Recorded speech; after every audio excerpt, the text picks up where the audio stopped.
Hey, what is up everybody? This is Steviebreech coming to you with a video directed at none other than Ravi, Assault and Battery 777. He made a video today, the death of the YWC. I honestly watched this because of the group chat that I involved in with Ravi and Miguel, freaking Yaya 88.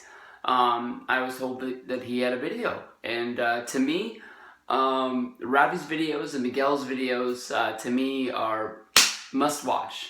When I first hear about them, I gotta watch them just when I hear about them. And I listened to Ravi's video actually in my car.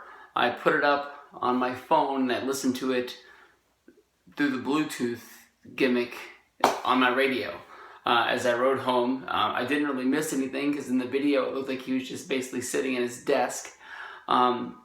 And talking about what the YWC was in 2008 and what it is today.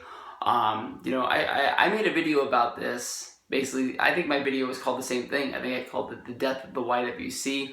I made it during the summer when I was going through like a little bit of a dark time in my life, and talked about the things that were going on in my life, and basically saying that I wasn't going to make videos as often as I used to, and that is something that honestly I've lived up to. It used to be that I was on my phone and I was reading Twitter and I would see a news thing pop up and I wanted to make a video about it. I wanted to make a video about it. I wanted to make a video about it. And I sort of set priorities about when I was going to make YouTube videos. I didn't want it to take away from time with my family. I didn't want it to take away from time with my friends. If I got to work early and I was sitting in my car and I had 15 minutes before I had to go in, yeah, we'll kick back and we'll talk a little bit about wrestling. I don't really make videos on my lunch as often as I used to, unless it's a really big story that really pops up. And now, basically, I come home, I make dinner, I hang out with my buddy, we watch some TV, we watch some Kings games, and I realize that, actual interaction with people tends to mean a lot more than what YouTube does. But then again, I really connect with people on YouTube, and there's people out there that I've never really met, but I watch their videos and I feel like they're somebody that could be a best friend of mine if they lived in the same neighborhood.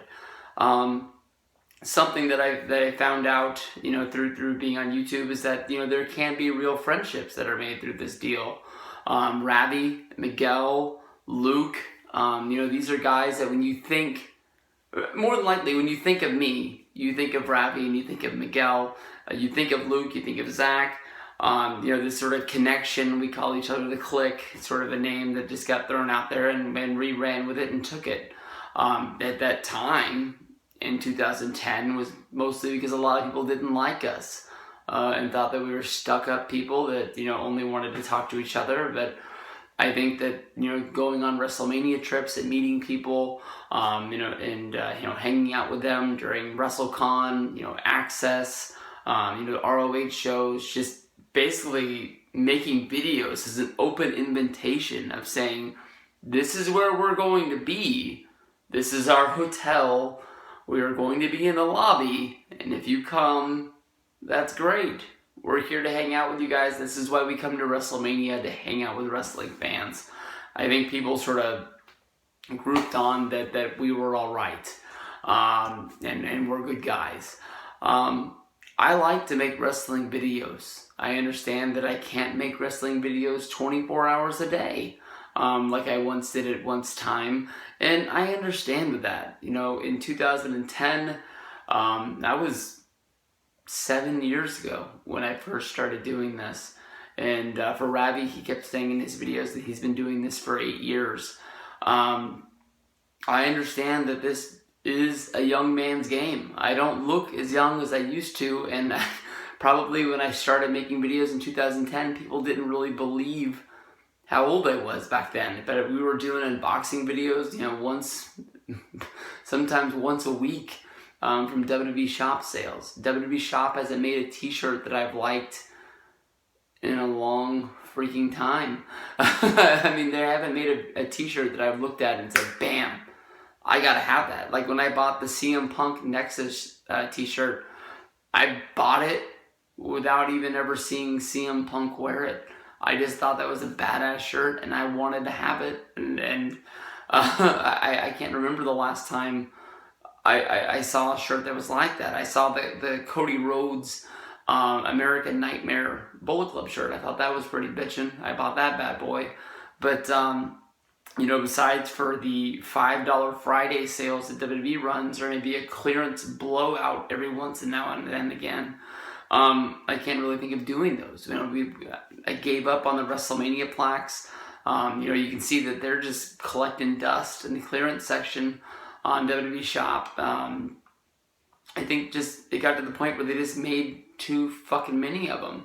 I can understand you make one for the WWE Championship, for the Universal Championship, you make an Undertaker one, but you made one for Zack Ryder, you made one for Charlotte, and then now you have these new you know, plaques that come out for every fucking pay-per-view, where you come out with a regular one, you come out with a matte edition.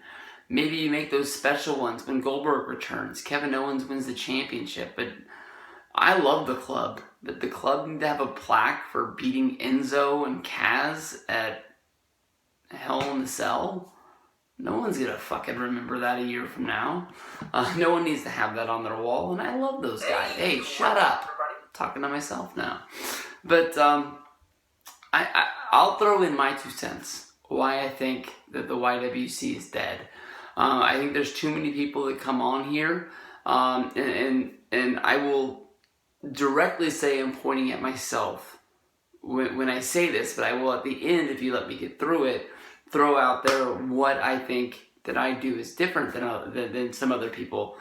Too many people come on here and think that they're Dave Meltzer, and it is true. I listen to the Meltzer podcast, I listen to the MLW podcast, and a few other, you know, news related podcasts. One of my favorite podcasts died last month. That was Bauer and Pollock.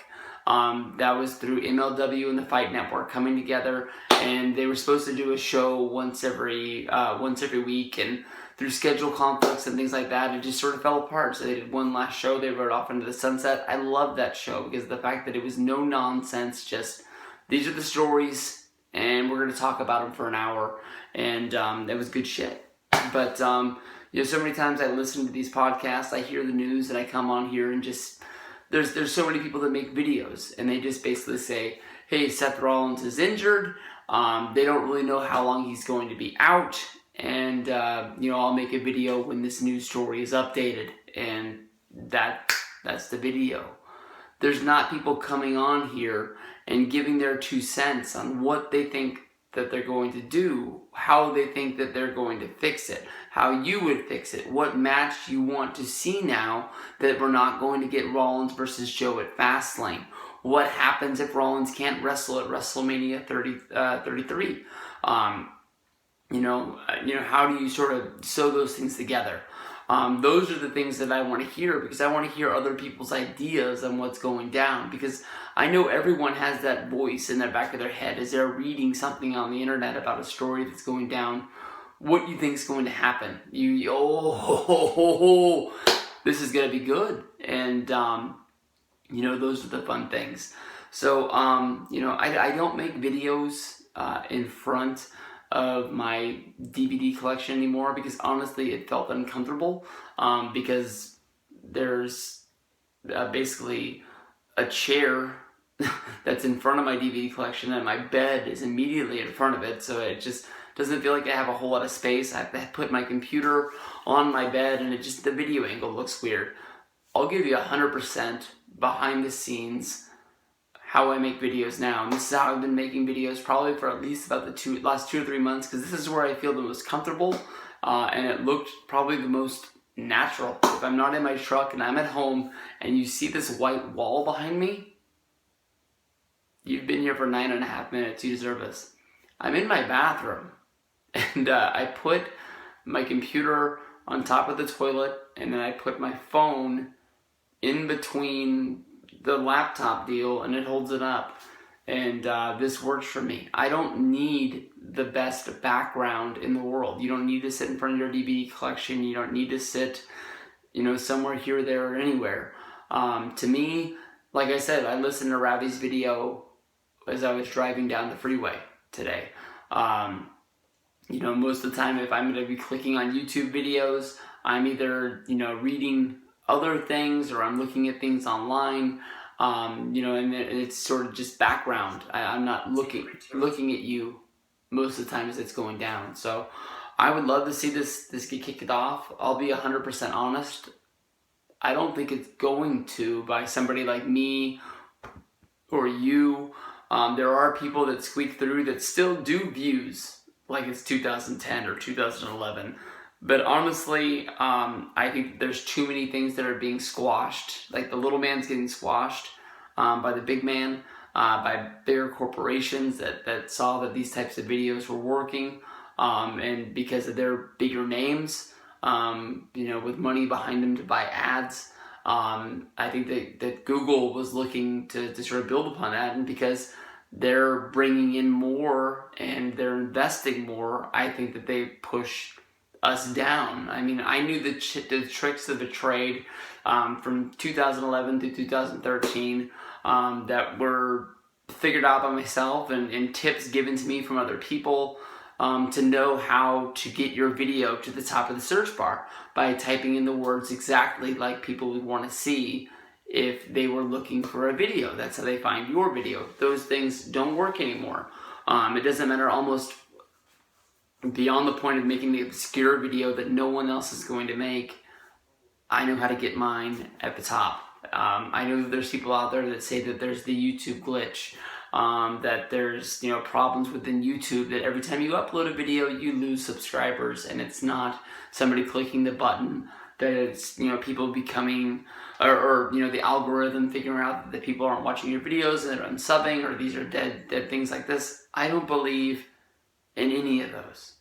I honestly think that, you know, throughout my time on YouTube, I've had, I don't even know how many subscribers I have. That's honestly how much I care about the people that watch my videos, knowing there's people out there that care about them, but and they want to watch them. But I don't really put a ton of faith in my number. There was a time when I was all about views and numbers and this, that, and the other. Now I honestly care more about guys like Chad Rapp, you know, Morgan MC, Death Adler.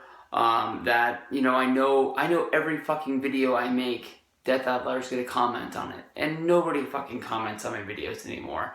But I know that when I put up videos, people are gonna tweet me about them and talk to me about them. Those are the people that I honestly really care about. And when I don't make a video and somebody like that is gonna you know, tweet me and be like, hey man, you didn't make a video on Samoa Joe's Raw debut, and I can interact with them like that. Those are the people that I really do care about. But you know, I think I've done just about everything there is to do on YouTube. Through the friendships that I've made through Miguel and Ravi, Luke, Zach, Mike, Matt Beast, Ross, Brandon, Phil. Now I'm in so deep. The Boston Brothers, Kevin, who I haven't talked to in a while, and I doubt you'll watch this, but if you do, I care about you, buddy. And I haven't talked to you in a long fucking time. But you know, those are the people that, you know, when I put up a video, I want to get a pop out of them. I'm still blown away when those people tell me that they watched my video, because they're my friends. And there was a time when I talked to most of those people almost every day. Now I'm lucky if I get to talk to them once a week. Sometimes 1 week turns into 2 weeks or 3 weeks. And it's just the way life rolls. And you know, for them to tell me they watched my video, and even if they tell me it sucked, or even if they told me that I made a mistake and I said the wrong year on the Elimination Chamber 13 and I was talking about 2012, I'm still just marking out like it's 2010 that somebody actually is watching my video.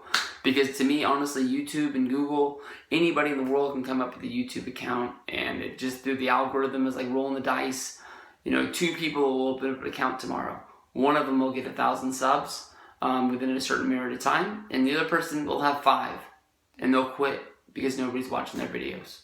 So I'm lucky that I squeaked through the way I did, because I honestly could have been the other guy, and that's just the way it rolls. So Ravi made a good video. Hopefully you guys sat through this 15 minutes of horse shit, and we'll see you guys down the road.